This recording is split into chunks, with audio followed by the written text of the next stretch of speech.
Bola itu mengusap pipi gemuk bayi itu dan berkata, tapi aku tidak ingat tepatnya kapan itu. Fang Yu melihat ke arah bola itu, matanya berkedip karena terkejut. Anda tahu, penguasa Xiao Qiu adalah Yuan Shi tertinggi. Periode paling awal ketika Yuan Shi Zizun masih hidup harus ditelusuri kembali ke 100.000 tahun yang lalu. Saat itu, Yuan Shi Zizun sudah membawa bola ke kawasan hutan ini. Lalu, Xiao Qiu, pikirkanlah, mengapa tuanmu membawamu ke sini saat itu? Fang Yu bertanya. Bola itu mengusap wajahnya, mengerutkan kening, dan berpikir keras. Dia bahkan berjongkok di tanah, terlihat seperti sedang memeras otak. Fang Yu berdiri diam di depan, tidak berbicara untuk mengganggunya.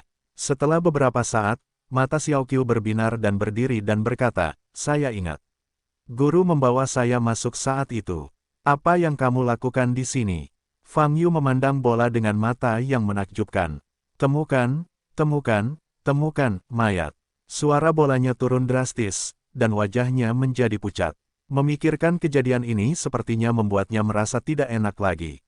Mencari mayat, Fang Yu terkejut sejenak, lalu bertanya, mayat apa, mayat siapa?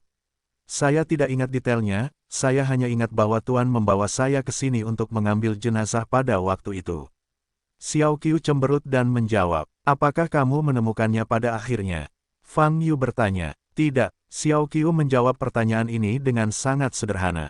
Begitu yakin, Fang Yu juga ragu. Baiklah, saya mengingatnya dengan sangat jelas. Guru tidak menemukan mayatnya, dan kemudian membawa saya keluar.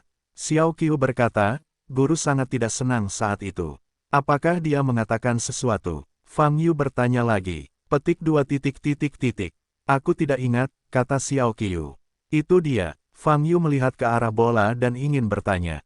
Namun dia menemukan bahwa ingatan Xiao Qiu sepertinya banyak yang hilang. Apa alasan dari situasi ini tidak mudah untuk diketahui. Tapi karena Xiao Qiu tidak dapat mengingat dengan jelas, tidak peduli bagaimana dia bertanya, tidak akan ada hasil, jadi tidak perlu bertanya dengan paksa. Mayat, Fang Yu menyentuh dagunya, menoleh dan melihat ke dalam hutan. Kalau begitu, kawasan hutan ini semakin menarik. Setidaknya dapat dipastikan kawasan hutan ini sudah ada lebih dari 100.000 tahun. Tempat kuno seperti itu penuh dengan aura yang kuat. Tidak peduli jenis raksasa apa yang dibesarkan di dalamnya, itu mungkin saja. Masuklah, Xiao Qiu, ngomong-ngomong kamu juga ingat, mengapa tuanmu mencari mayat itu saat itu, dan mayat siapakah mayat itu, kata Fang Yu.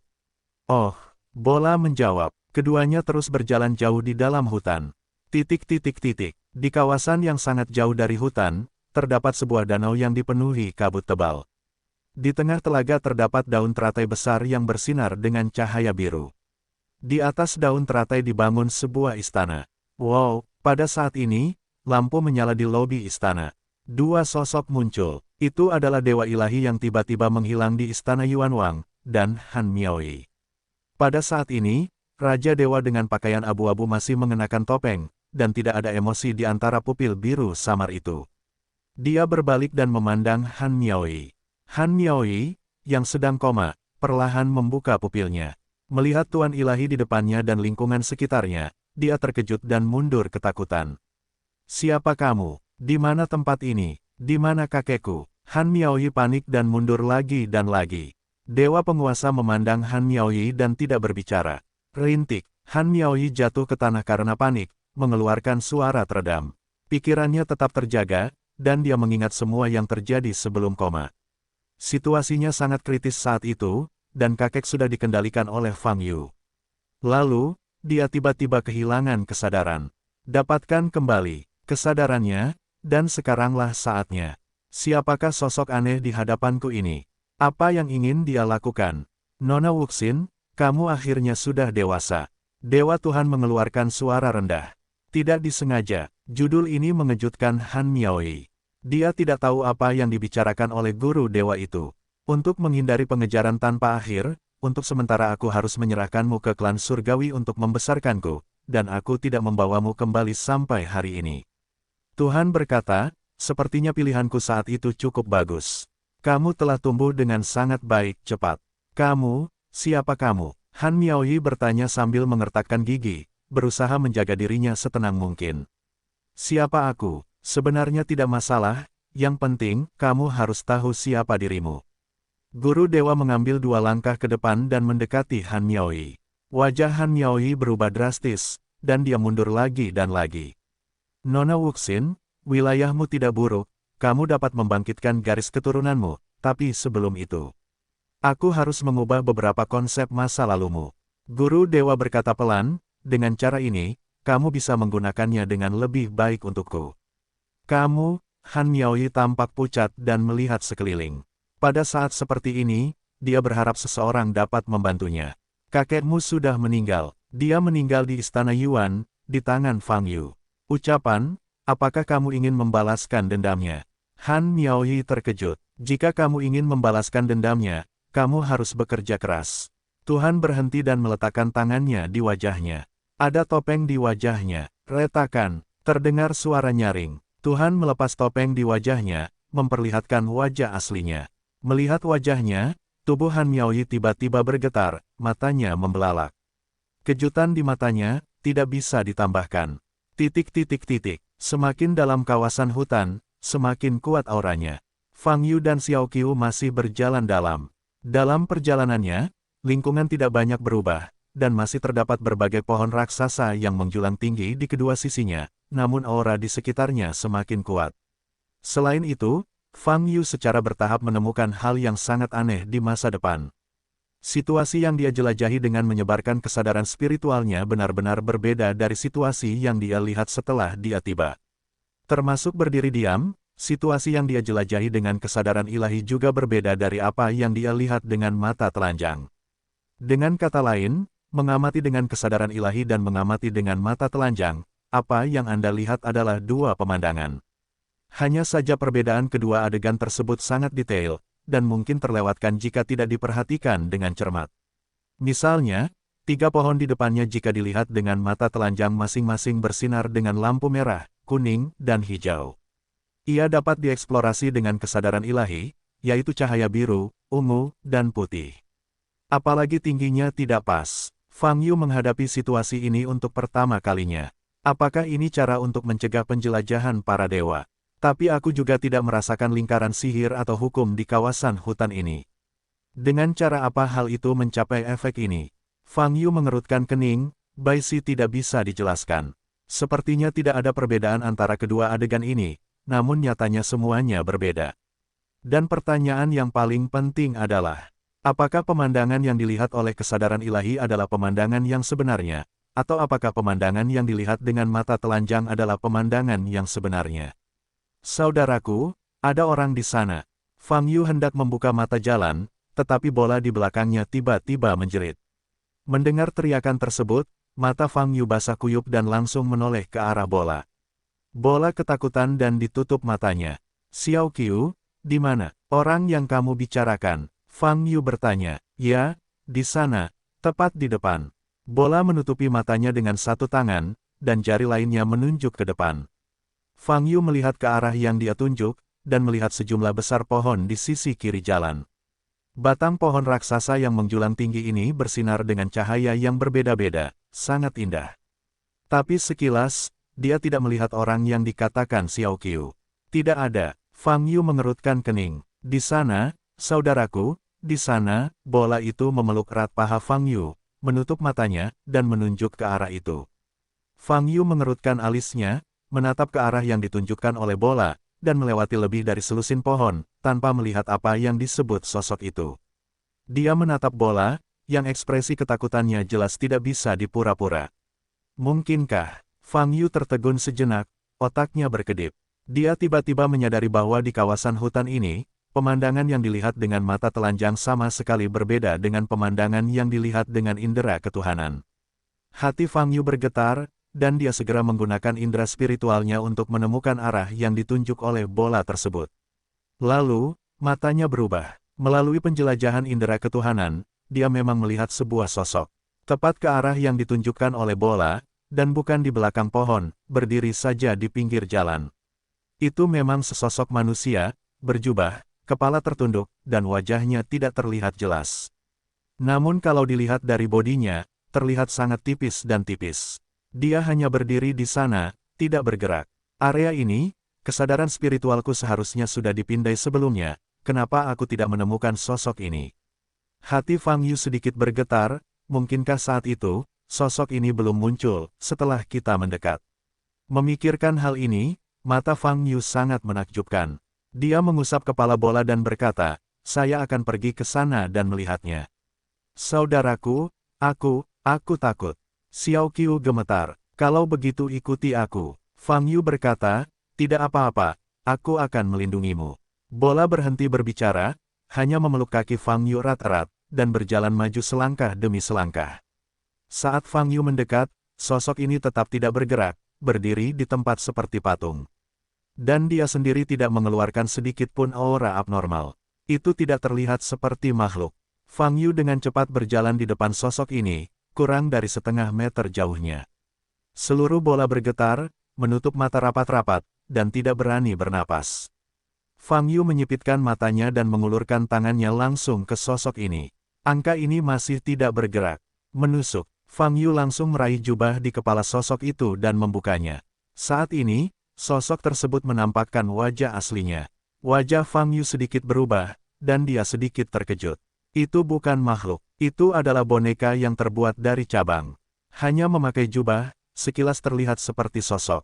Pantas saja terlihat begitu tipis dan kaku. Selain itu, konstruksi boneka ini juga sangat sederhana, hanya berstruktur dasar humanoid, bahkan tidak memiliki kepala. Apa ini? Kenapa muncul di tempat seperti itu, dan apa fungsinya? Fang Yu mengerutkan kening. Saudaraku, Xiao Qiu masih dalam ketakutan yang luar biasa, seluruh tubuhnya gemetar. Bola kecil, ini bodoh, jangan takut, kata Fang Yu. Contoh, bola membuka matanya sedikit dan menatap sosok di depannya. Kemudian, dia melihat rak kayu terbuka setelah Fang Yu merobek jubahnya. Ah, benar-benar bodoh. Bolanya sedikit linglung. Itu tiruan, tapi waktu dan lokasi kemunculannya sangat aneh. Fang Yu mengerutkan kening dan melihat sekeliling. Apalagi boneka ini hanya bisa dilihat dengan kesadaran ilahi, tapi tidak bisa dilihat dengan mata telanjang.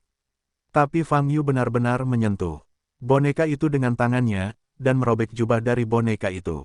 Dari sudut pandang ini, pemandangan yang terdeteksi oleh kesadaran ilahi itu nyata. Apakah pemandangan yang dilihat dengan mata telanjang itu salah? Ngomong-ngomong, Xiao Qiu. Fang Yu memandang Xiao Qiu dan bertanya, Xiao Qiu, apakah kamu melihat boneka ini langsung dengan mata telanjang? Ya, jawab Xiao Qiu. Kamu belum melepaskan kesadaran ilahimu. Fang Yu mengerutkan kening dan bertanya lagi. Kesadaran ilahi, aku tidak akan melakukannya. Xiao Qiu menjawab dengan mata besar terbuka lebar. Tidak akan. Dengan kata lain, apa yang dilihat Xiao Qiu dengan mata telanjangnya adalah apa yang dilihat Fang Yu dengan indera spiritualnya. Untuk menentukan ini, Fang Yu menunjuk ke sebuah pohon di depan. Saat dia melihatnya dengan mata telanjang, pohon itu bersinar dengan cahaya biru. Dengan kesadaran ilahi, pohon itu bersinar dengan cahaya hijau. Bola kecil, apa warna cahaya pohon ini sekarang? Fang Yu bertanya. Petik 2 titik. Warnanya hijau. Bola menjawab, sepertinya benar. Pemandangan yang dilihat Xiao Qiu dengan mata telanjang adalah pemandangan yang sama yang kulihat dengan akal sehatku. Fang Yu melihat boneka di depannya dan berkata dalam hatinya, dengan kata lain, di hutan ini di dalam distrik, pemandangan yang saya lihat dengan kesadaran spiritual saya adalah pemandangan nyata, dan apa yang saya lihat dengan mata telanjang adalah palsu. Tetapi setelah sampai pada kesimpulan ini, Fang Yu tiba-tiba teringat pohon dengan buah emas yang dia lihat bersama Xiao Qiu tak lama setelah memasuki hutan. Saat itu Fang Yu melihat pohon itu dengan mata telanjang. Kalau dilihat secara kasat mata, pohonnya juga seharusnya tidak ada. Namun Xiao Qiu juga melihat pohon itu, dan keduanya memakan buah yang dihasilkan pohon itu. Apa yang terjadi? Apakah pohon itu benar atau salah? Fang Yu menggaruk kepalanya, pikirannya sedikit bingung. Tuan, kawasan hutan ini seharusnya menjadi dunia virtual dan kenyataan. Pada saat ini, suara tangis terdengar. Fang Yu sangat gembira. Yang paling dia sukai adalah momen ketika Li Huoyu dan tangisnya terbebas dari kebingungan. Apa itu domain nyata dan virtual? Fang Yu bertanya. Sama seperti domain tanpa batas yang Anda masukkan di Datian Chensing, itu milik domain khusus. Jihan Zizi menjawab, oleh karena itu, domain nyata virtual, seperti domain tanpa batas, ada di seluruh domain. Hukum khusus tidak ada hubungannya dengan hukum dunia luar, realitas virtual dan realitas. Artinya, di bidang ini, ada dua sisi kebenaran dan kepalsuan.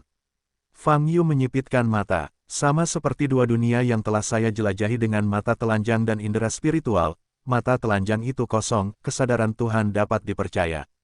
Itu salah, Guru, realitas maya dalam domain realitas maya tidak berlawanan, juga tidak terbagi menjadi dua sisi.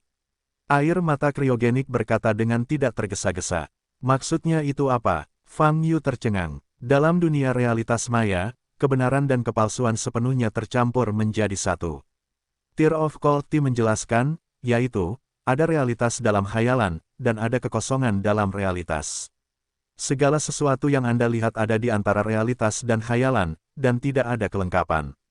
Benar atau sepenuhnya salah. Segala sesuatu ada antara yang maya dan yang nyata, artinya, mata telanjang dan perasaan spiritual, kata Fang Yu dengan keterkejutan di dalam hatinya.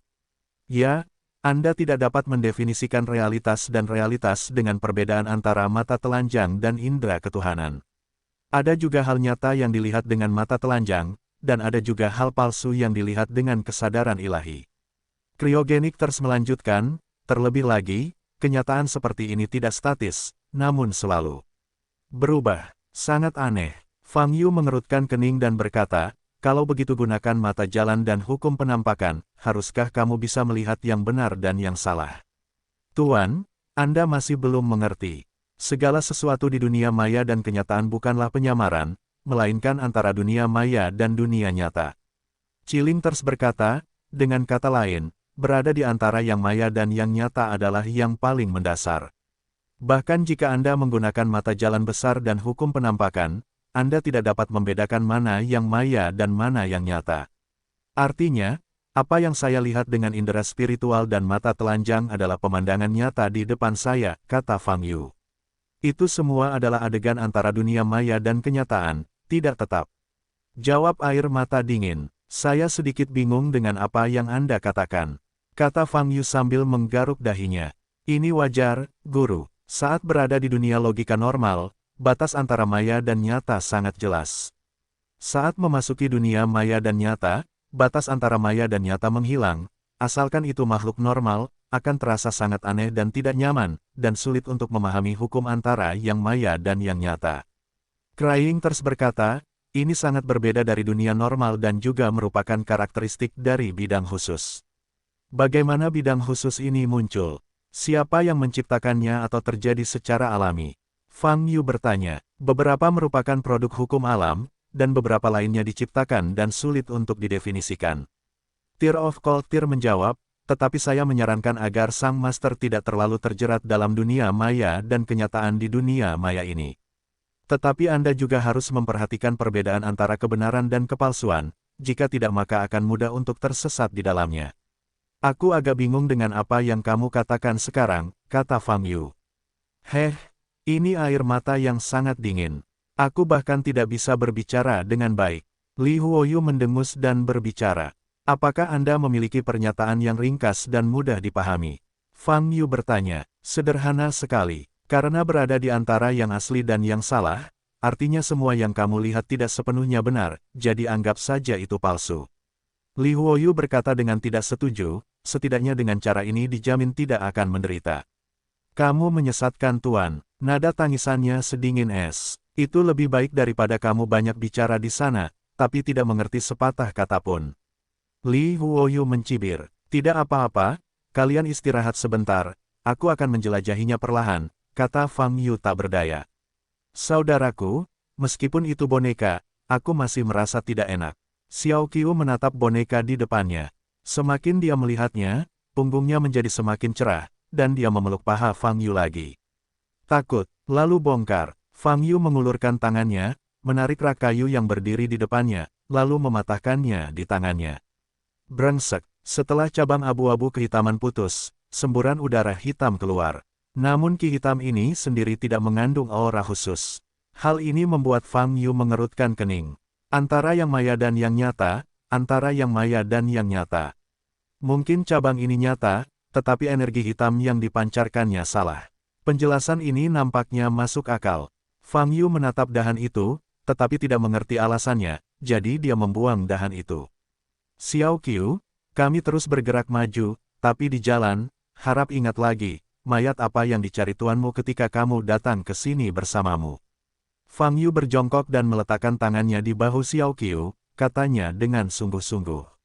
Setelah mengetahui bahwa tempat ini adalah alam nyata dan maya, ia menjadi semakin penasaran dengan tujuan Yuan Shi Zizun memasuki tempat ini dengan bola kecil saat itu. Temukan mayat. Mengapa Anda menemukan mayat? Apa identitas mayat itu? Jawaban atas dua pertanyaan ini sangat penting.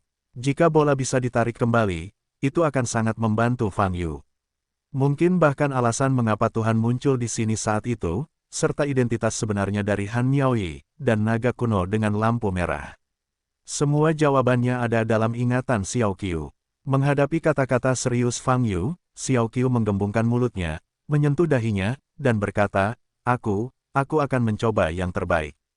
Boom! Fang Yu hendak melanjutkan mengatakan sesuatu, tetapi dia mendengar suara gemuruh dari dalam hutan. Raungan ini tidak keras, pasti datang dari posisi yang sangat dalam. Mata Fang Yu menyusut, dan dia segera berdiri dan melihat ke dalam hutan. Di dalam dunia realitas maya ini, memang ada makhluk lain. Bola kecil, selanjutnya kita harus mempercepat, aku akan berjalan di belakangmu. Kata Fang Yu. Ya, mata bola kecil berbinar. Fang Yu berjongkok dan membiarkan bola naik ke punggungnya. Kemudian, dengan bola di punggungnya, dia dengan cepat berlari menuju kedalaman hutan. Pada saat ini, sebidang tanah datar tiba-tiba muncul di kedalaman hutan, dan tidak ada pohon raksasa yang menjulang tinggi yang terlihat di sekitarnya. Di tanah datar terdapat sumber mata air. Mata air ini berbeda dengan mata air biasa, menunjukkan warna merah tua, seperti air darah magma. Sebuah tanah datar muncul di kedalaman hutan dan terdapat mata air merah besar, yang terlihat sangat aneh. Saat ini, di atas Pegas, dua gaya saling berhadapan. Kedua belah pihak adalah tim yang terdiri dari 10 anggota, dengan jumlah yang sama. Salah satu dari mereka mengenakan jubah hitam seragam dan menutupi wajahnya, mata serta pupilnya yang terbuka menunjukkan warna merah tua. Di sisi lain, tidak ada pakaian seragam, tetapi coraknya semua berlapis bulu binatang, badan masing-masing lebih kuat dari yang lain, dan tingginya sebagian besar sekitar 2 atau 3 meter. Mereka tidak menggunakan alat apapun untuk menutupi wajah mereka, tetapi menunjukkan wajah yang garang. Sekilas terlihat seperti kera, dengan bulu lebat di wajahnya, dan warnanya cenderung coklat kehitaman. Jika bukan karena mereka melayang di udara, mereka akan terlihat seperti sekelompok kera. Pada saat ini, kekuatan kedua belah pihak saling berhadapan di udara, dan momentumnya cukup dahsyat. Bunyi letupan sebelumnya merupakan bunyi yang ditimbulkan oleh kedua belah pihak secara bersamaan. Dan di bawah kedua sisinya, di atas mata air, ada daun teratai yang bersinar terang. Kami menemukan daun pola dewa ini terlebih dahulu, dan Anda akan mengambilnya segera setelah Anda tiba. Apakah Anda benar-benar menganggap kawasan hutan ini sebagai halaman belakang Ciliu? Pemimpin, Apeman, berbicara dengan nada rendah dan suara seperti Hong Song. Di sisi lain, biksu yang dipimpin oleh jubah hitam berbicara dengan dingin, sebelum Anda datang ke sini, kami telah mengunci posisi daun pola dewa ini dengan senjata ajaib. Daun pola dewa ini secara alami seharusnya menjadi milik kita. Klan Ciliumu memiliki nada yang besar, lalu lakukanlah dan lihat siapa pemiliknya. Salah satu kelompok, manusia kera, meraung.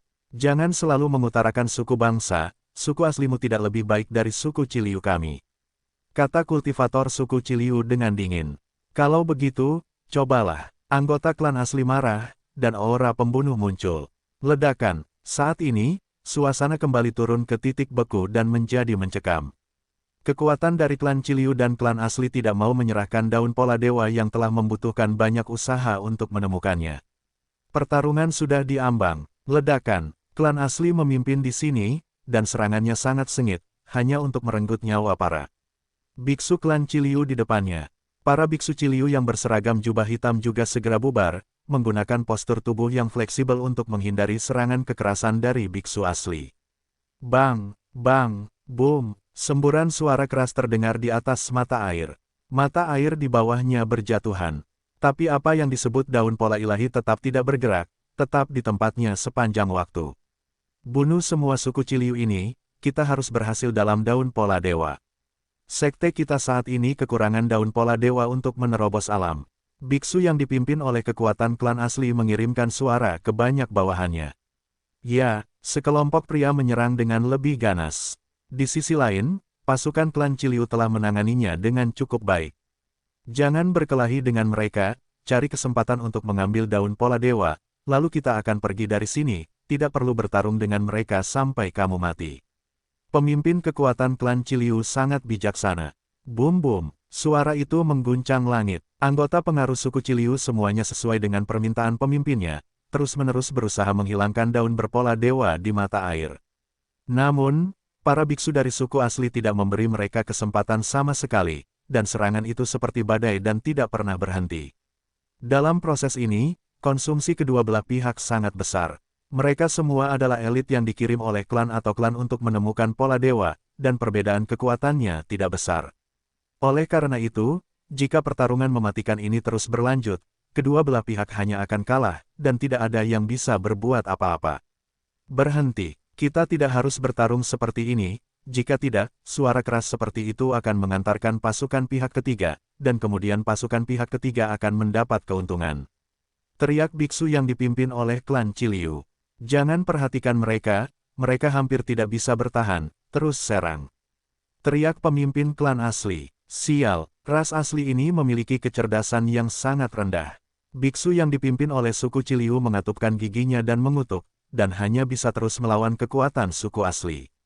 Bum bum bum, mata air terus berjatuhan. Berbagai kekuatan dan kekuatan sihir menyebar ke sekeliling, menderu kemana-mana. Untungnya, ini adalah lahan datar yang luas, jika tidak banyak pohon yang akan terkena dampak dan tumbang. Desir, desir, desir. Pada saat ini, Fang Yu sedang melaju kencang di sepanjang jalan. Dia mendengar semburan suara datang dari depan, serta kekuatan dan energi sihir yang dilepaskan. Cukup sengit, jumlahnya banyak, ini harusnya pertarungan kelompok, kata Fang Yu. Mengapa orang-orang di sini sangat mudah tersinggung dan selalu suka berkelahi? Berkelahi itu sangat buruk. Bola kecil yang tergeletak di punggung Fang Yu bergumam pelan. Memang pertarungannya tidak bagus. Fang Yu berkata dengan keyakinan mendalam. Tapi saudaraku, kamu juga suka berkelahi, kata Xiao Qiu lemah. Petik 2 petik 2. Fang Yu terdiam beberapa saat, dan berkata, Xiao Qiu, aku harus mengklarifikasi ini. Bukannya aku suka berkelahi, itu karena banyak orang yang suka dikalahkan olehku. Orang yang mengenalku ketahuilah bahwa saya tidak pernah menganjurkan kekerasan. Petik 2 Saudaraku, kamu berbicara omong kosong, siapa yang ingin dipukuli? Xiao Qiu mengerutkan kening. Hanya banyak orang, ini dia. Fang Yu ingin berbicara lebih lama, tetapi ketika dia melihat tanah datar besar di depannya, matanya sedikit berubah. Bola menutup mulutnya dengan patuh, dan tidak berkata apa-apa lagi. Ada hutan di sekelilingnya, tapi tiba-tiba tidak ada pohon di depannya, dan itu menjadi tanah datar yang luas. Ini pasti ilusi dan nyata. Fang Yu turun dari udara dan mendarat di tanah. Bum bum bum. Saat ini, dia sudah bisa melihat mata air merah di kejauhan. Ada juga dua kekuatan yang berebut mata air. Apa yang mereka perjuangkan? Fang Yu menyipitkan mata, menajamkan telinganya, dan mendengarkan dengan cermat deru kedua kekuatan saat mereka bertarung satu sama lain. Pada saat yang sama, dia menggunakan kemampuan bunga tersembunyi untuk membuat dirinya dan bolanya tidak terlihat bersama-sama, lalu bergerak maju. Hentikan, jika kita terus bertarung seperti ini, kita bahkan mungkin akan menarik binatang aneh kuno di kawasan hutan ini. Saat itu, kita berdua tidak akan beruntung.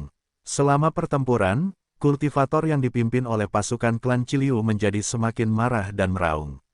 Dia menemukan bahwa orang-orang dari ras asli ini benar-benar tidak punya pikiran, mengetahui bahwa tidak akan ada hasil dalam pertarungan seperti itu, tetapi mereka gila dan menyerang secara umum. Tidak ada kebencian yang mendalam di antara mereka. Mengapa harus berjuang sampai titik ini? Jangan dengarkan dia, mereka takut, mereka tidak akan mampu lagi mendukungnya, teruslah menyerang.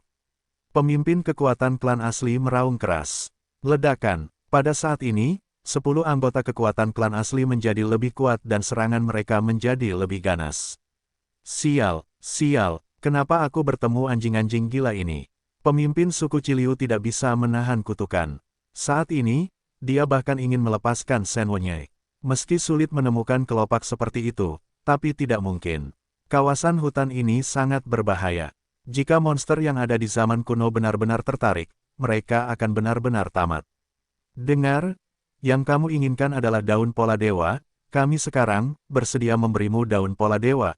Kamu segera mengambilnya, lalu pergi. Kami tidak ingin bertemu denganmu lagi. Pemimpin klan Qiliu dengan kuat menahannya. Dia berkata dengan keras tanpa rasa dendam di hatinya. Dia tidak berpikir dia akan lebih lemah dari pihak lain.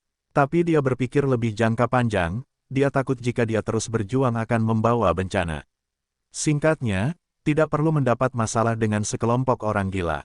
Hahaha, kamu benar-benar tidak tahan lagi, saudara-saudara, terus serang dan kalahkan dewa-dewa lunak dari kelompok klan Qiliu mereka. Kami tidak hanya akan mengambil para dewa, tetapi juga melakukan eksploitasi militer. Pemimpin itu tertawa. Mendengar kata-kata ini, 10 pembudidaya di sisi klan Qiliu, hampir semuanya muntah darah. Ini adalah tendangan hidung. Tidak ada akhir. Kalau begitu, bunuh mereka. Bunuh mereka semua. Pemimpin suku Qiliu menjadi marah dan berkata dengan niat membunuh. Ya, bunuh. Kesembilan anggota itu meraung bersama, menghembuskan nafas yang lebih kuat. Ternyata mereka memperebutkan daun pola dewa. Apa itu? Fang Yu membawa bola dan menyentuhnya sepenuhnya, dan segera sampai ke mata air. Daun pola ilahi yang bersinar dengan cahaya juga memasuki bidang penglihatan. Bum-bum, udara bertiup kencang. Orang-orang ini tidak lemah dalam budidaya.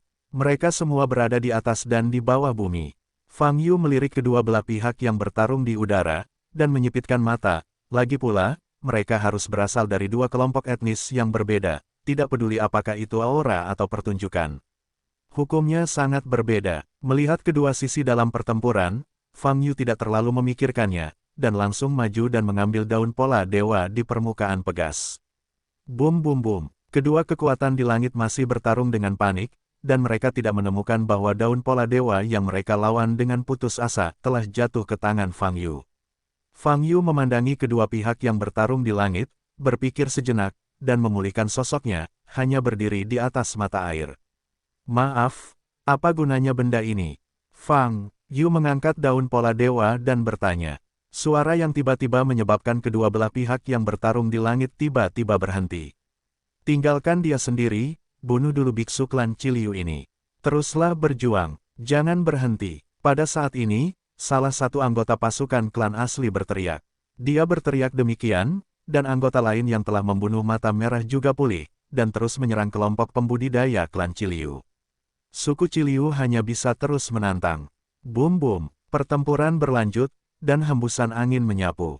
Di atas permukaan pegas, hanya Fang Yu dan bola kecil yang tergeletak di punggungnya, kacau tertiup angin.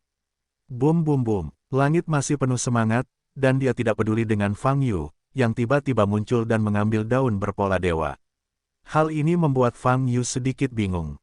Kedua kekuatan ini telah dipukuli dengan hidung hitam dan wajah bengkak. Bukankah karena Shen Wenyai? Bola kecil, sepertinya kita diabaikan, kata Fang Yu. Saudaraku, mereka sepertinya lebih suka berkelahi daripada kamu, kata Xiao Qiu. Itu benar. Fang Yu memandangi dua kelompok yang bertarung di langit dengan ekspresi aneh di wajahnya. Ini adalah pertama kalinya dia menghadapi situasi seperti ini selama bertahun-tahun. Berdasarkan teriakan kedua pihak ini, pada dasarnya dapat ditentukan bahwa mereka sedang memperebutkan daun pola dewa.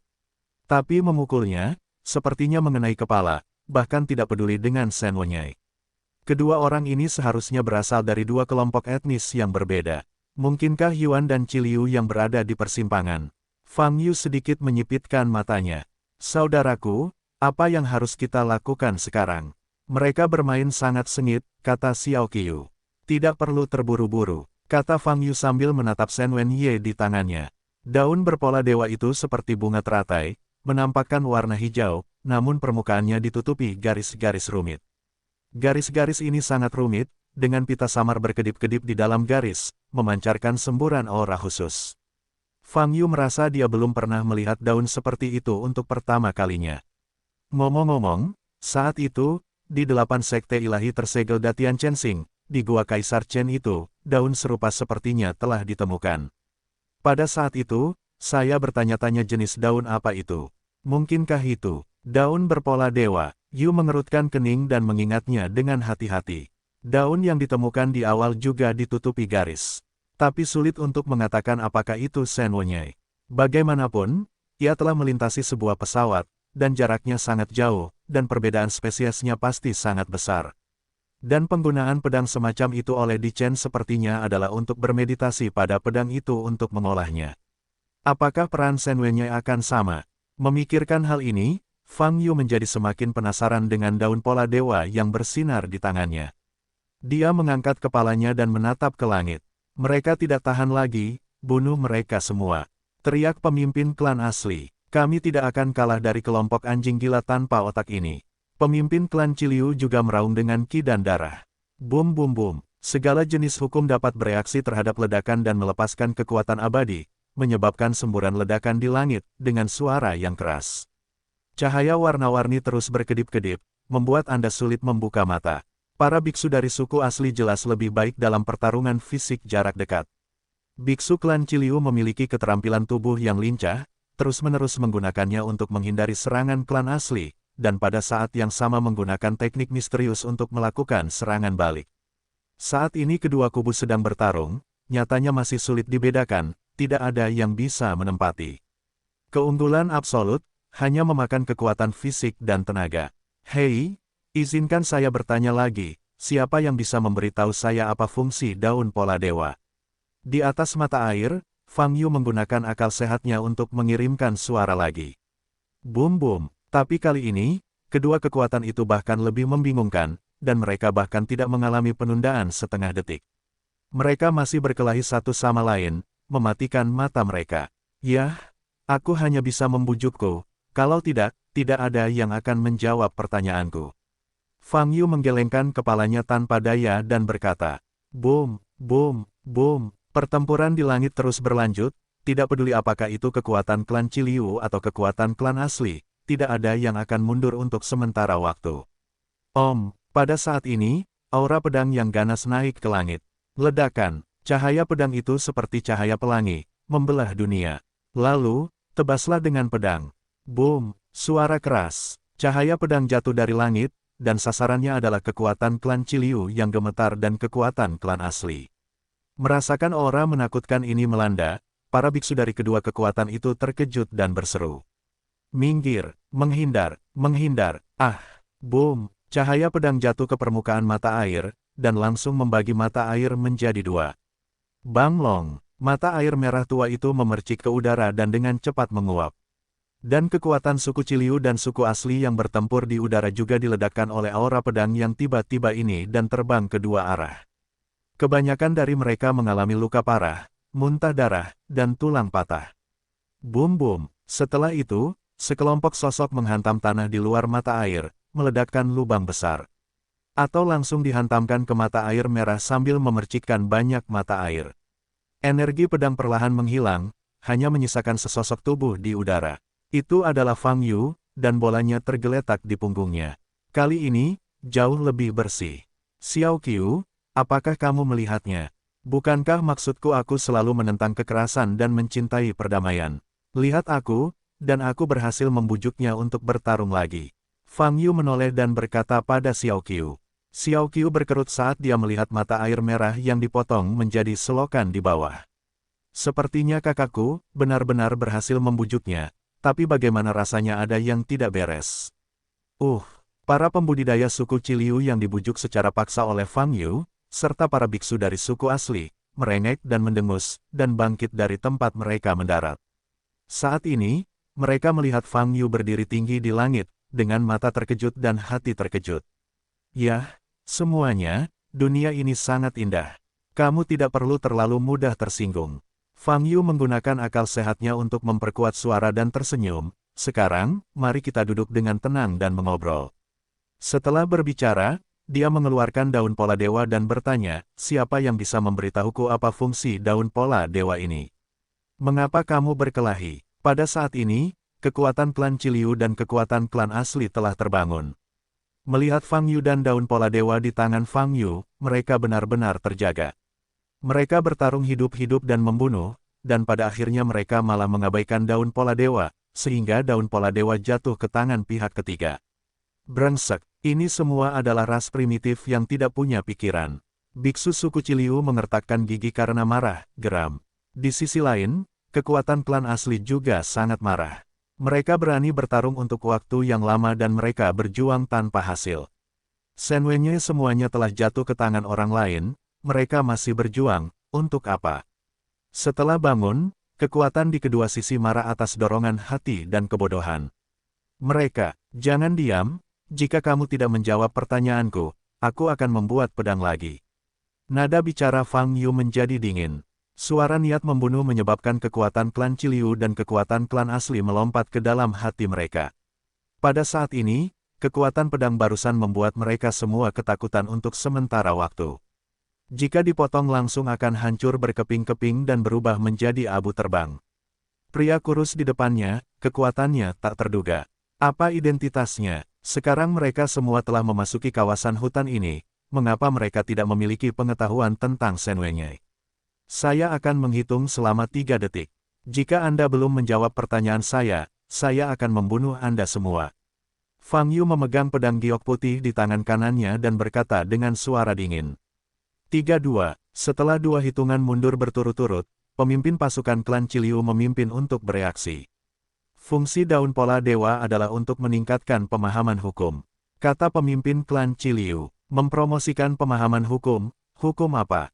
Fang Yu bertanya sambil menyipitkan mata. Itu adalah hukum benua Yunyu. Kata pemimpin klan Ciliu. Mendengar jawaban ini, mata Fang Yu sedikit bergerak. Bukankah ini hukum dunia yang disebut air mata dingin? Hanya mereka yang berada di atas makhluk abadi surgawi yang dapat mulai memahami hukum dunia, dan orang-orang ini hanya memiliki kekuatan di sekitar makhluk abadi duniawi. Artinya, mereka datang untuk memenangkan daun pola dewa, itu seharusnya untuk atasan mereka. Fang Yu sedikit menyipitkan mata dan berkata dalam hatinya. Untuk mengkonfirmasi spekulasi ini, Fang Yu bertanya langsung, kamu memenangkan daun pola dewa, apakah kamu akan memberikannya kepada yang kuat di atasmu? Kami di sini untuk sekte. Selama kami memenangkan daun pola dewa, kami dapat membantu sekte tersebut menerobos dunia. Pemimpin kekuatan klan asli mulai berbicara. Saat ini, dia telah berdiri, dan luka fisiknya hampir pulih. Namun, kekalahan dalam pertempuran sebelumnya dengan pasukan klan Ciliu tidak mudah untuk dipulihkan. Sektemu seharusnya berada di alam surgawi abadi, kan? Fang Yu bertanya. Ya, saya berasal dari pembuluh darah Yang Yuan, dan sekte saya adalah putra He Yuan dari salah satu dari 4 penguasa pembuluh darah dari klan asli. Pemimpin kekuatan klan asli berkata dengan bangga. Tuan Mai, He Yuanzi. Mata Fang Yu bergerak sedikit. Saya berasal dari dinasti tertinggi klan Ciliu, dan tuanku adalah salah satu kaisar kedua dari klan Ciliu, Qi Tianhuang. Kekuatan klan Ciliu tidak mau kalah, dan menyatakan dirinya sebagai keluarganya. Mendengar perkenalan diri kedua belah pihak, Fang Yu tahu di dalam hatinya bahwa kedua kekuatan ini tidaklah kecil. Dapat dikatakan bahwa mereka adalah anggota inti dari 2 kelompok etnis besar Yuan dan Ciliu, bukan prajurit udang dan jenderal kepiting. Namun di kawasan hutan ini, identitas mereka sama sekali tidak penting. Saya sudah melaporkan rumahnya, dari mana asal Anda? Pada saat ini, pemimpin kekuatan klan asli bertanya. Saya berasal dari ras manusia, nama saya Fang Yu. Fang Yu tersenyum. Begitu ucapan ini keluar, apakah itu kekuatan klan Ciliu atau kekuatan klan asli, ekspresi mereka berubah. Teran. Ini adalah satu-satunya kelompok etnis kelas 10. Bagaimana sekelompok orang seperti itu bisa tampil sebagai orang yang begitu kuat, dan bahkan lari ke kawasan hutan ini? Aku tahu apa yang kamu pikirkan, aku tidak perlu menjelaskan apapun. Kamu hanya perlu tahu bahwa pria di depanmu bisa membunuhmu kapan saja, itu sudah cukup. Fang Yu berkata, mengenai statusmu, di hadapanku itu tidak akan berhasil. Kata-kata ini mengubah ekspresi 2 kekuatan lainnya lagi. Terlalu sombong. Seorang biksu, manusia berani mengancam mereka seperti ini.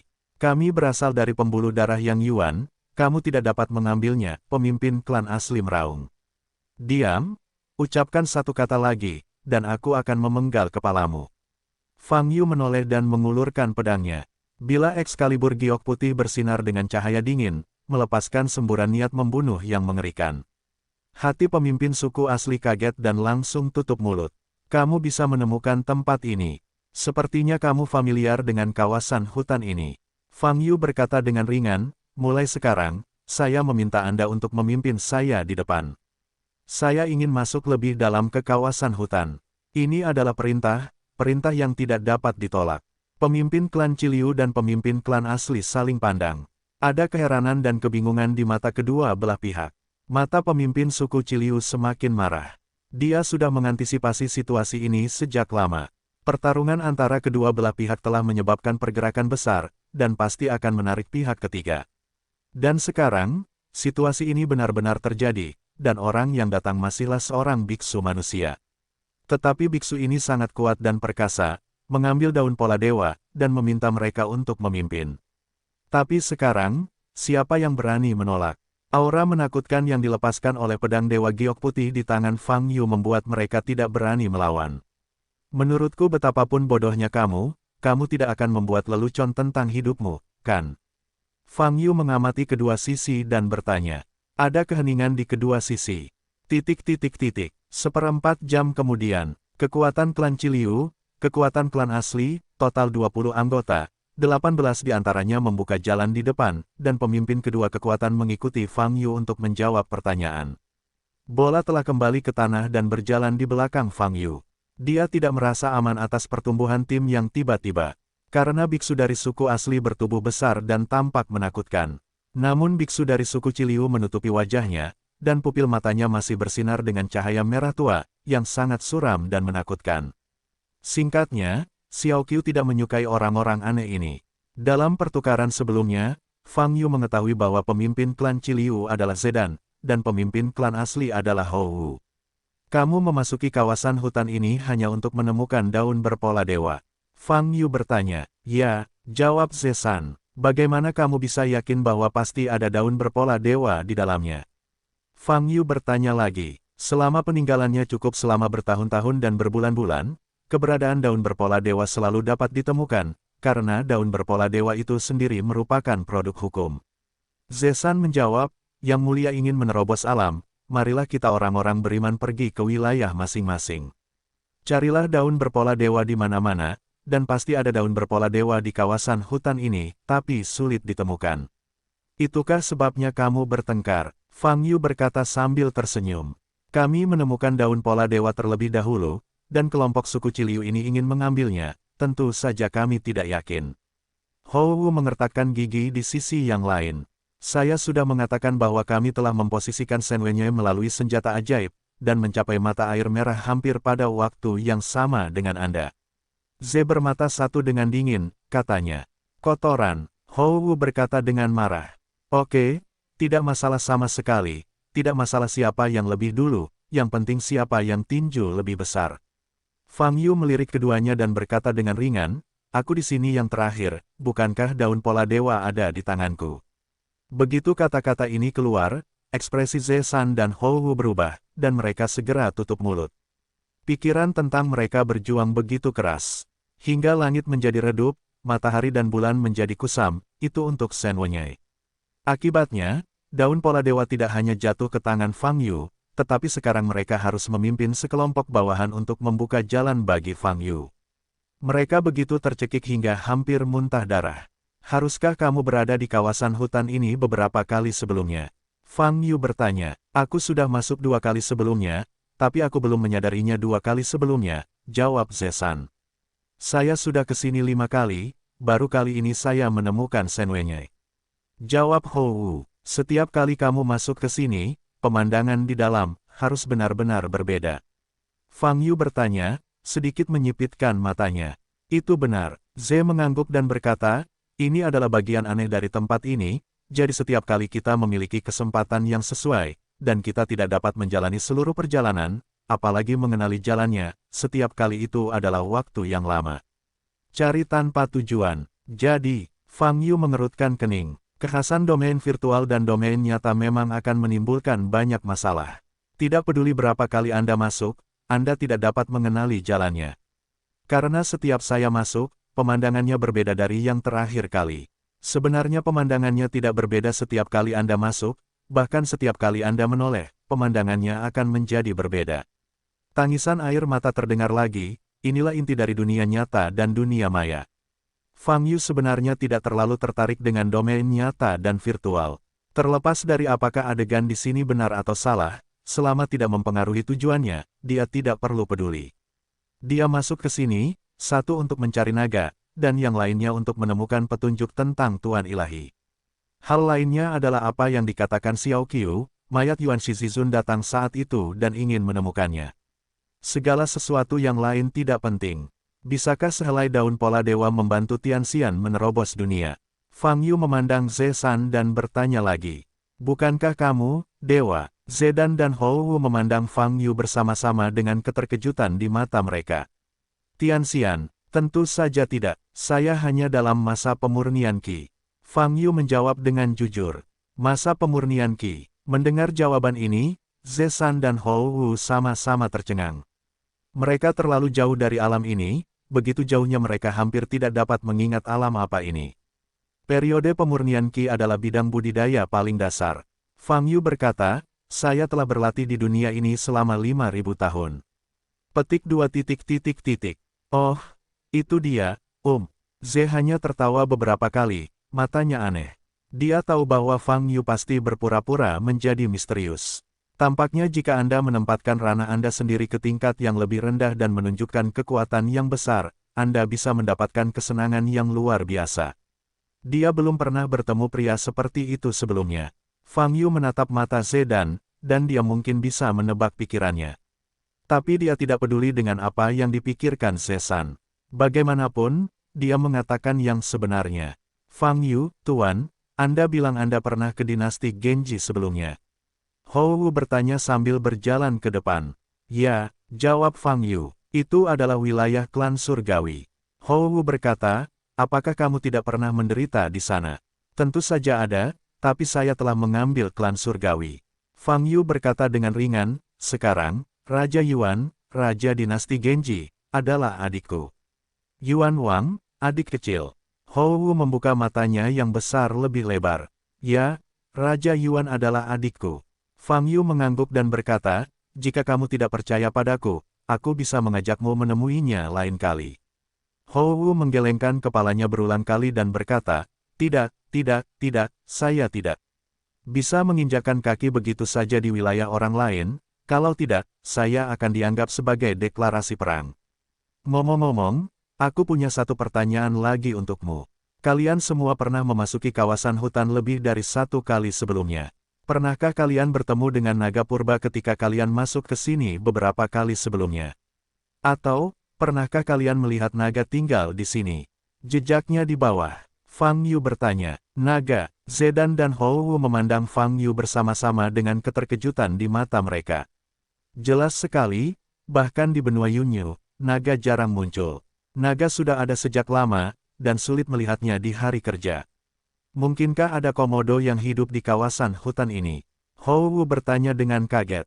Ze San tidak berbicara, tapi dari matanya yang terkejut, Fang Yu juga tahu bahwa dia belum pernah melihat naga sebelumnya. Apakah kamu belum pernah melihat naga? Pernahkah kamu melihat mayat atau semacamnya? Fang Yu berpikir sejenak dan bertanya lagi. Korps, masih banyak mayat, saya tidak tahu mayat seperti apa yang dibicarakan Tuan Fang. Hou Wu bertanya, apakah kamu melihat banyak mayat? Mayat apa itu? Fang Yu mengangkat alisnya dan bertanya. Sebagian besar adalah mayat berbagai makhluk asing. Mereka umumnya dibunuh oleh makhluk asing yang lebih kuat, hanya menyisakan sisa-sisanya. Kawasan hutan ini kelihatannya sepi, namun nyatanya kurang damai, dan banyak bahaya yang tidak diketahui. Misalnya, terakhir kali kami datang ke sini, kami hampir tidak bisa pergi. Hou Wuxin berkata dengan rasa takut yang masih ada.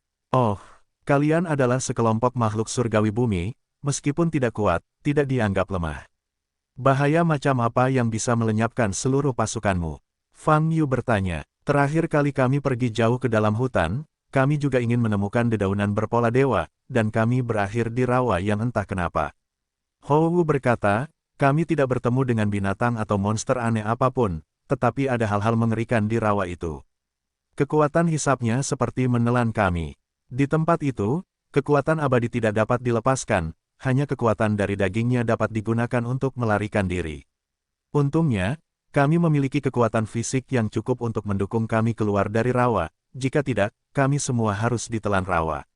Berbahaya seperti itu. Jika kamu berubah menjadi klan Chiliu, kamu pasti akan mati. Berbicara tentang yang terakhir, Hou Wu mau tidak mau menyakiti biksu suku Chiliu. Mata Ze dingin, dan dia berkata, kawasan hutan memang sangat berbahaya, dan kami telah menghadapi bahaya yang fatal. Tapi tidak seperti Anda yang melarikan diri dengan kekerasan, yang kami temui adalah orang asing yang kuat, binatang. Jenis apa binatang buas? Fang Yu bertanya. Kami tidak mengetahui populasi makhluk asing itu. Ia sangat kuat dan haus darah. Kami tidak memprovokasinya, jadi ia maju dan ingin membunuh kami. Ze berkata perlahan, kami mencoba bertarung dengan ia bertarung, tetapi efeknya sangat buruk. Setidaknya, kekuatan alam abadi bumi tidak dapat menimbulkan ancaman bagi makhluk asing itu.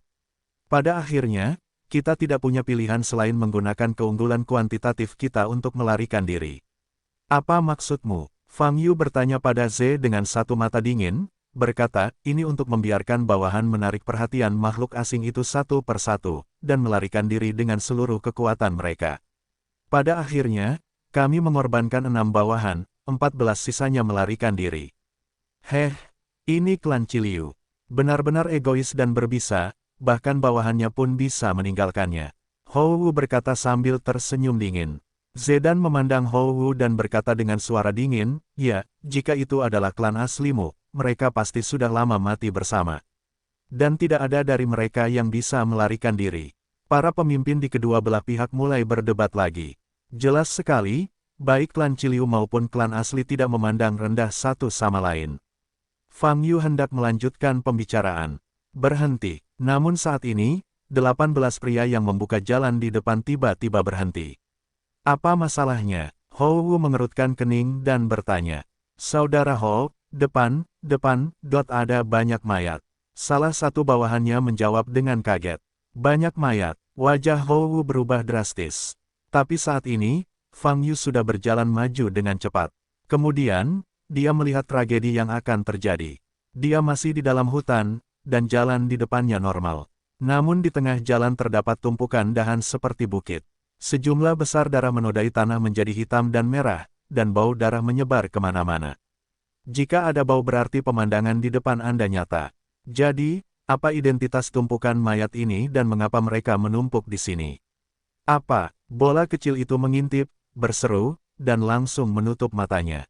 Belum lama orang-orang ini meninggal, dan darahnya belum mengering. Hou Wu melihat sekeliling dengan ekspresi terkejut di wajahnya. Zesan tidak berbicara, tetapi juga memperhatikan sekeliling dengan waspada. Memanggil. Pada saat ini, nafas dingin keluar dari telapak kaki. Fang Yu menatap telapak kakinya. Ledakan. Tapi di detik berikutnya, seluruh tanah di sekitarnya langsung meledak. Satu demi satu, paku hitam pekat menyembur keluar dari tanah, dan sasarannya diarahkan ke setiap makhluk di tanah. Ah, tolong aku, minggir. Di tengah seruan dan jeritan tersebut, beberapa biksu dari suku Chiliu dan suku asli terlihat tertusuk paku di tubuh mereka. Pakunya menusuk dari bawah, keluar dari atas tengkorak, dengan darah. Hai, lebih banyak paku tumbuh dari lapisan luar paku, yang berputar seperti bor. Para beku yang tubuhnya tertusuk paku, tubuh mereka hancur di tempat, berubah menjadi daging dan darah yang tak terhitung jumlahnya, dan tergagap. Daerah ini awalnya memiliki bau darah yang sangat kuat, dan terlebih lagi saat ini. Wow, banyak biksu yang hadir semuanya terbang ke udara. Mereka semua adalah makhluk abadi di bumi. Meski bahaya datang tiba-tiba, sebagian besar dari mereka mampu tetap tenang. Hou Wu memandang Fang Yu dan berteriak, Tuan Fang, ada binatang aneh di bawah tanah. Saat ini, Fang Yu sudah terbang ke udara dengan bola di punggungnya. Melihat ke bawah dari tempat tinggi hingga ke permukaan tanah, terlihat bahwa tanah saat ini seperti landak, dengan banyak duri hitam yang tumbuh. Paku-paku ini sangat tajam, dan mengeluarkan semburan udara dingin. Fang Yu mengerutkan kening saat mendengar kata-kata Hou Wu. Asing, paku yang tiba-tiba menonjol, apalagi, harus ada 30 atau 40. Makhluk asing macam apa yang akan menghuni bawah tanah dan menumbuhkan begitu banyak duri? Bum bum bum. Tanah retak semakin parah. Di celah itu, Fang Yu melihat sosok monster besar. Benar-benar binatang yang aneh. Fang Yu melepaskan kesadaran ilahi dan menyelimuti raksasa kolosal ini. Pada saat ini, dia secara kasar dapat melihat garis besar makhluk asing ini. Tubuhnya sangat kuat, seperti harimau seperti macan tutul, dengan anggota tubuh yang kuat. Namun di punggungnya, duri yang tak terhitung jumlahnya tumbuh. Paku-paku yang keluar dari tanah sekarang hanyalah sebagian kecil saja. Desir, desir, desir. Paku yang menembus langit dengan cepat ditarik kembali pada saat ini dan kembali ke punggung makhluk asing itu. Roar, kepala binatang aneh ini, pertama dari kedalaman bumi. Ia memiliki wajah yang galak, membuka mulutnya, dan mengeluarkan suara gemuruh yang liar. Dan di atas mulutnya yang besar terdapat janggut hitam panjang seperti naga. Pupil besar itu bersinar dengan cahaya ungu redup. Aum-auman. Di tengah auman tersebut, separuh tubuh binatang aneh ini telah merangkak keluar dari tanah. Tingginya tidak kurang dari 100 meter, dan panjang anggota tubuhnya lebih dari 30 hingga 40 meter. Keseluruhan penampilannya sangat agresif sehingga membuat orang gemetar saat melihatnya. Binatang aneh yang muncul di kawasan hutan ini tidak akan lemah, kamu harus berhati-hati. Zedan memerintahkan kelompoknya. Di sisi Hou, dia juga menatap orang-orang di belakangnya dengan mata yang menakjubkan. Dia tidak berbicara, tetapi orang-orang ini juga mengerti maksudnya. Keberadaan kawasan hutan ini terlalu lama, dan tidak menutup kemungkinan makhluk apapun bisa berkembang biak di dalamnya. Binatang aneh di depan mereka membuat mereka merasa tertekan. Nafas binatang aneh ini sangat dingin. Fang Yu sedikit mengernyit, matanya dingin. Aum, binatang asing itu merangkak keluar dari tanah, mengangkat kepalanya, dan meraung marah pada banyak biksu di langit. Apa yang ingin kamu lakukan? Fang Yu bertanya sambil melihat binatang aneh itu. Aum, tanpa diduga, begitu dia berbicara, paku di punggung makhluk asing di bawah tiba-tiba bangkit kembali, dan lusinan di antaranya menusuk Fang Yu sekaligus. Ah, bola kecil yang tergeletak di punggung Fang Yu ketakutan dan menjerit lagi. Tapi Fang Yu bahkan tidak mengelak, mengangkat tangan kirinya. Wow, di sebelah kiri, sebelum bilahnya keluar, Han Mang akan tiba lebih dulu. Ledakan, pedang Qi terpotong, langsung meledakkan paku di depan Anda. Bum-bum, pakunya langsung hancur. Aum, makhluk asing di bawah bahkan lebih ganas dan bergegas menuju Fang Yu. Mengapa nafas binatang aneh ini sangat mirip dengan iblis? Fang Yu sedikit mengernyit. Untuk memastikan tebakannya, Fang Yu mengangkat telapak tangan kirinya. Om. Tanda bintang berujung 5 di punggung tangan kirinya bersinar dengan cahaya ungu yang menyilaukan. Dengan kilatan cahaya, kekuatan 10.000 dao terkondensasi di telapak tangan kiri. Momentum kekuatan 10.000 cara, langsung menekan kuartet. Roar, binatang aneh yang ingin menerkam Fang Yu menjerit ketakutan di udara. Paku di punggungnya semuanya ditarik kembali, dan tubuh besar itu meringkuk di udara, dan tiba-tiba jatuh ke tanah. Boom! Binatang aneh ini menghantam tanah, dan seluruh tubuhnya meringkuk menjadi bola, terus-menerus bergetar. Tidak, ia gemetar. Yah, binatang aneh itu mengeluarkan raungan teredam, seolah menjelaskan sesuatu. Ia menundukkan kepalanya, tidak berani menatap Fang Yu sama sekali, dan nafas sedingin es yang dikeluarkannya sebelumnya benar-benar berkurang. Pada saat ini, makhluk asing itu menghadap Fang Yu, seolah-olah seekor tikus melihat seekor kucing. Ia tidak berani bernapas. Dalam beberapa detik, perubahan besar terjadi. Seluruh momentumnya terbalik seketika. Suasana hening, dan biksu lainnya tidak tahu apa yang terjadi. Tapi Fang Yu sangat jelas dalam hatinya. Yang berperan adalah kekuatan telapak tangan kirinya, kekuatan segala sesuatu. Kekuatan segala cara adalah kekuatan awal dari segala cara. Dan apakah keberadaan iblis pertama? Nenek moyang iblis. Oleh karena itu, sebagian besar iblis tidak memiliki perlawanan ketika menghadapi kekuatan 10.000 cara. Misalnya, binatang aneh di depanku ini. Melihat reaksinya, Fang Yu tahu tebakannya sebelumnya benar. Binatang aneh ini, benar-benar iblis, binatang buas. Boom! Telapak tangan kiri Fang Yu memadatkan kekuatan 10.000 cara, menatap monster-monster yang gemetar di tanah. Di kawasan hutan ini bahkan ada setan. Dengan cara ini, bukan tidak mungkin beberapa komodo bisa hidup di sini.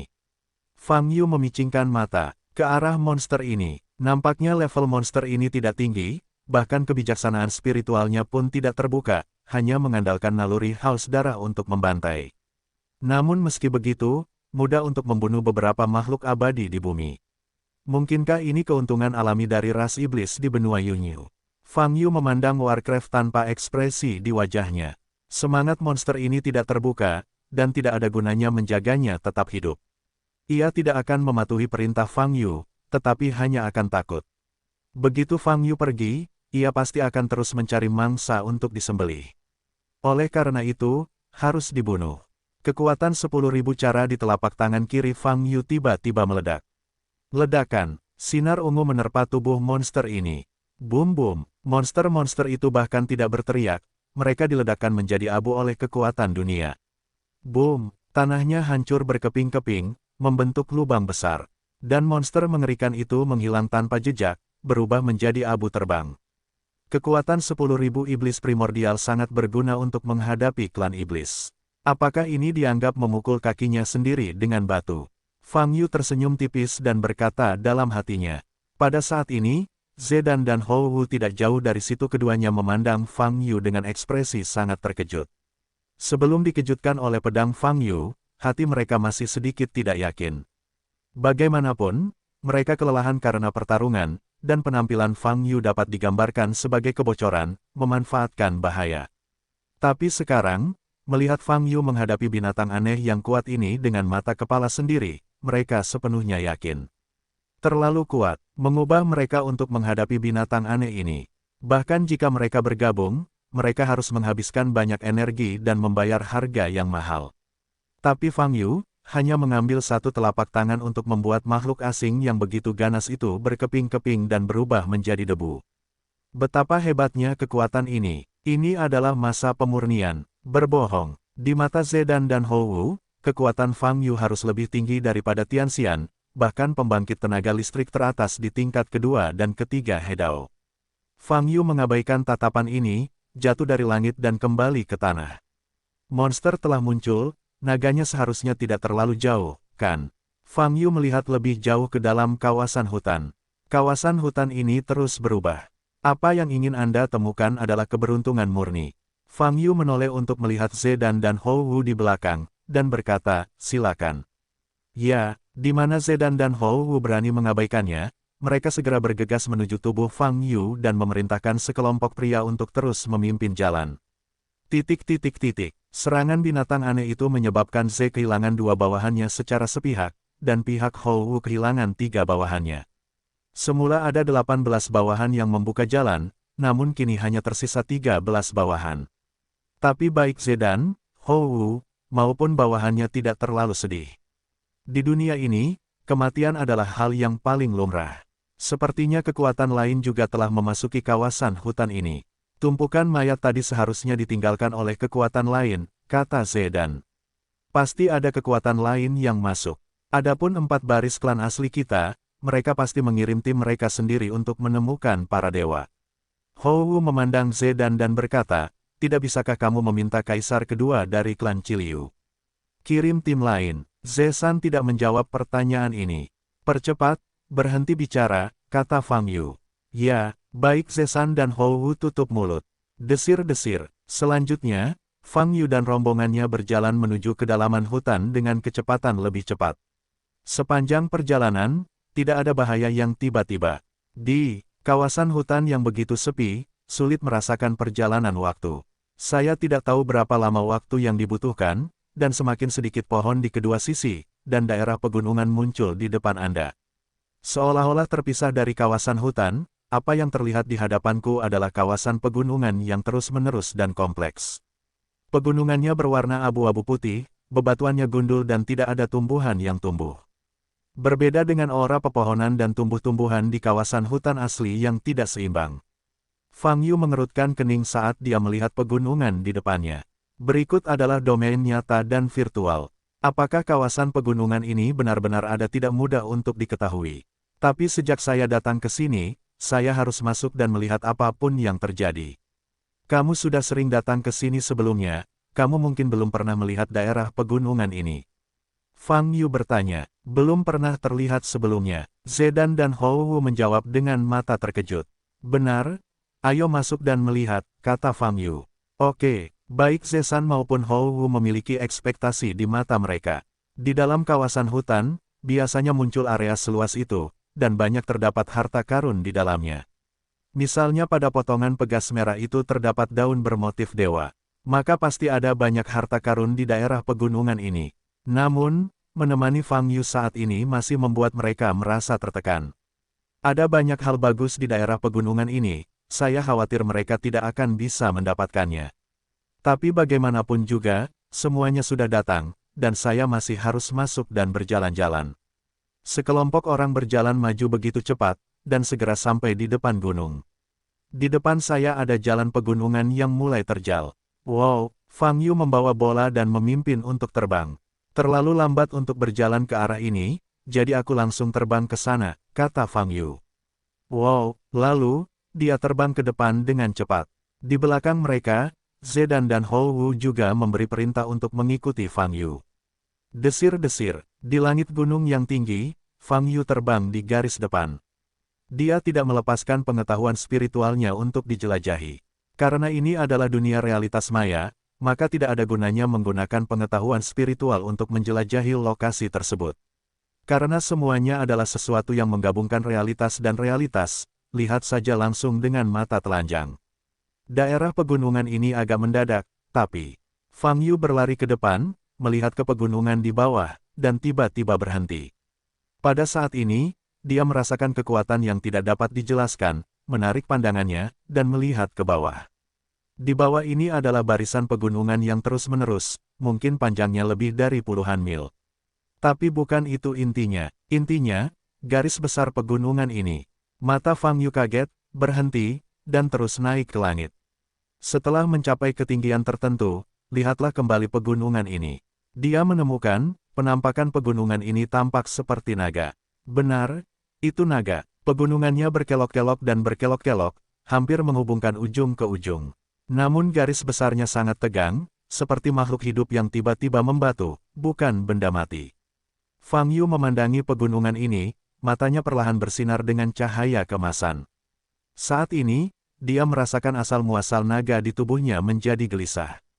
Kekuatan Shenlong dilepaskan secara tidak terkendali. Bas, kekuatan suci terpancar dari tubuh Fang Yu, semburan cahaya keemasan muncul. Seluruh tubuhnya diselimuti cahaya keemasan dengan aura yang kuat dan bertenaga. Setelah Fang Yu bergabung dengan asal Shenlong, situasi ini jarang terjadi. Ini menunjukkan bahwa pegunungan di bawahnya kemungkinan besar adalah seekor naga. Terlebih lagi, naga ini sangat sensitif terhadap darah Shenlong.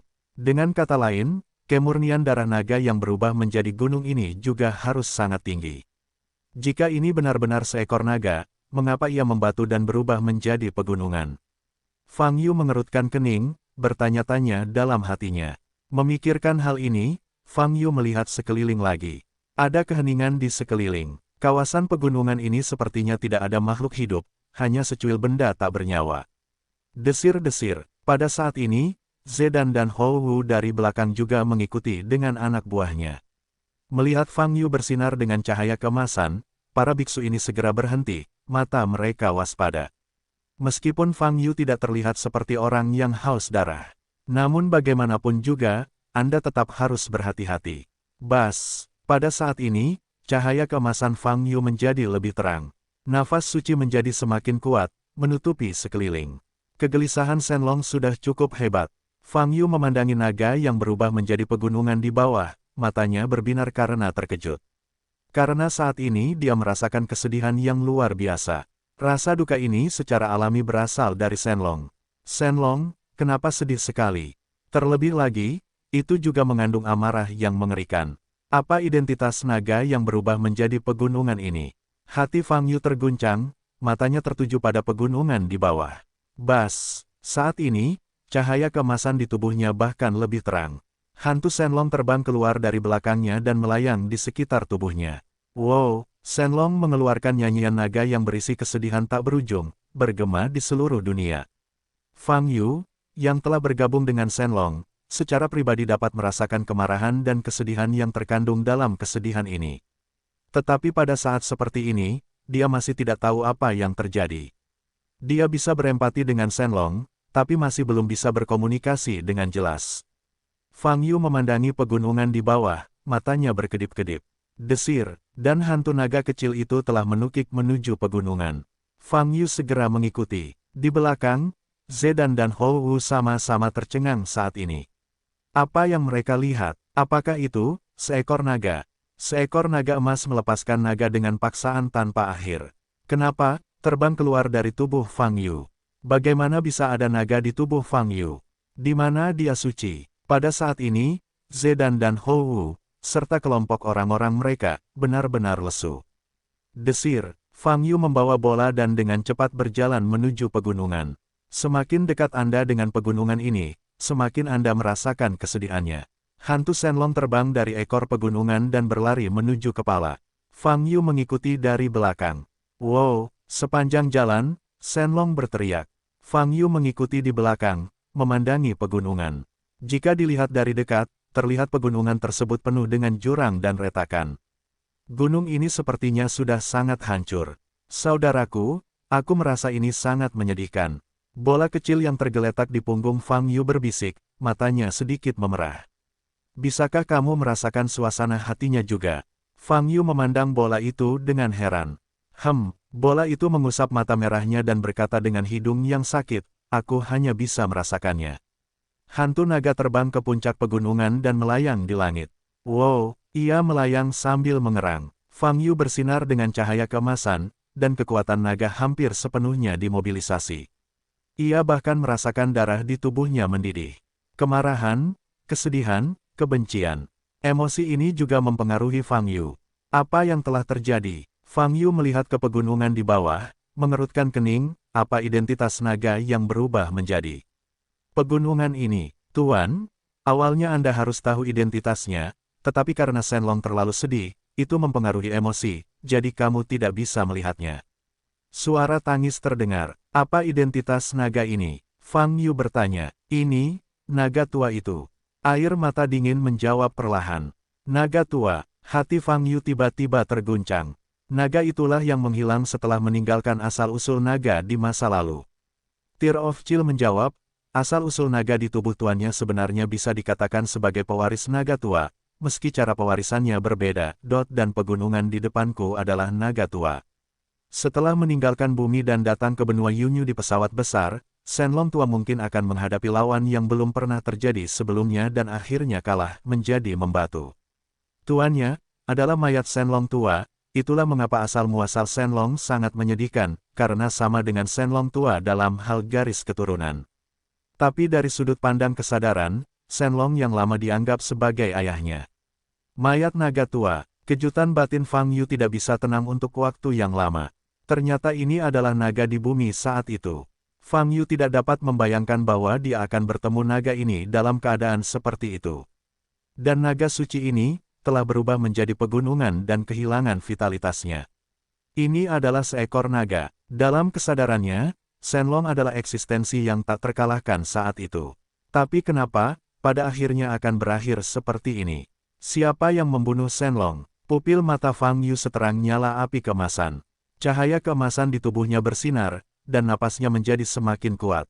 Lawan macam apa yang bisa membuat Shenlong tak terkalahkan? Pada saat ini, Fang Yu teringat naga yang disebutkan Han Dingtian sebelumnya. Naga dengan lampu merah di sekujur tubuhnya. 9 lilin yin. Saat itu, Fang Yu menduga naga itu mungkin ada hubungannya dengan Zhu Jiuyin. Tapi dia tidak mengira Jiuyin lilin yang asli akan muncul di sini, dan paling banyak itu hanya naga yang berhubungan dengan keluarga lilin 9 yin. Tapi sekarang, setelah melihat mayat naga itu berubah menjadi pegunungan, pikiran Fang Yu berubah. Petrokimia, yang bisa membuat tubuh Shenlong mati, saya khawatir itu adalah lilin 9 yin. Lilin 9 yin, kemungkinan besar memang ada di dalam kawasan hutan ini. Ketika dia memikirkan hal ini, mata Fang Yu tertegun, dan auranya meledak lagi. Zhu Jiuyin, juga anggota klan naga. Di bumi, Fang Yu membunuh ahli waris asli yang ditinggalkannya. Saat ini, adalah mungkin untuk bertemu dengan Dewa 9 Lilin Yin. Menurut legenda, kekuatan Jiuyin of Kenlestik cukup menakutkan. Pada awalnya, Fang Yu hanya menggunakan San Hai Jing palsu untuk membuat replika 9 lilin yin yang menakutkan untuk mengalahkan lawannya. Kemudian, lilin 9 yin yang sebenarnya, seberapa kuatkah itu? Fang Yu tidak tahu, tapi naga yang berubah menjadi pegunungan di depannya sepertinya telah memberitahukan jawabannya. Wow, hantu Shenlong masih melayang di udara. Ceng ceng ceng, Fang Yu menatap tubuhnya yang sudah ditempati oleh kekuatan suci, seluruh tubuhnya seterang kristal. Saat ini, niat membunuh sedang melonjak. Tidak peduli siapa yang membunuh Shenlong, dia harus mencari tahu, dan kemudian, menghukumnya. Bum bum bum, nafas Fang Yu menjadi semakin kuat, sehingga seluruh wilayah pegunungan di sekitarnya berguncang. Zedan dan Hou Wu di belakang buru-buru memerintahkan anak buahnya untuk mundur bersama. Bahaya, mereka merasa bahayanya semakin dekat. Wow, raungan naga Shenlong berlanjut, bergema di mana-mana. Aum. Pada saat ini, suara gemuruh yang teredam tiba-tiba muncul dari dalam gunung. Itu juga penuh dengan kemarahan dan niat membunuh, dan pada saat yang sama membawa suasana yang sangat kuno. Bum bum, terdengar suara gemuruh di kedalaman gunung. Asap membubung ke langit, getaran di seluruh area pegunungan semakin kuat. Fang Yu menoleh dan melihat ke kedalaman gunung. Bas, pada saat ini, seluruh langit tiba-tiba menjadi sangat gelap. Dalam sekejap, melarikan diri ke dalam kegelapan. Pada saat ini, hanya hantu naga dan Fang Yu, yang bersinar dengan cahaya keemasan yang menyilaukan, menjadi satu-satunya sumber cahaya dalam kegelapan. Roar, jauh di dalam pegunungan, terdengar ledakan yang lebih keras. Fang Yu menatap ke dalam gunung, matanya sangat dingin. Dia sudah merasakan nafas naga purba, dan mengandung rasa dingin yang suram dan dingin yang ekstrim. Wow, Shenlong melayang di udara, menengadah ke langit untuk membuat suara nyanyian naga yang lebih kuat. Wow, segera, ia terbang menuju Fang Yu dan menyatu kembali ke dalam tubuh Fang Yu. Bum bum bum, pada saat ini, cahaya keemasan Fang Yu bahkan lebih kuat, dan bayangan naga muncul dari waktu ke waktu di belakang punggungnya. Kekuatan ilahi dilepaskan sepenuhnya, ledakan, dan dalam kegelapan, nafas naga dingin juga mendekat dengan cepat, aumannya sangat kuat, mengandung niat membunuh yang tak terbatas. Fang Yu menatap ke depan dan mengangkat telapak tangan kanannya. Dia tahu bahwa apa yang datang ke arahnya, mungkin adalah naga lilin legendaris, lilin 9 yin.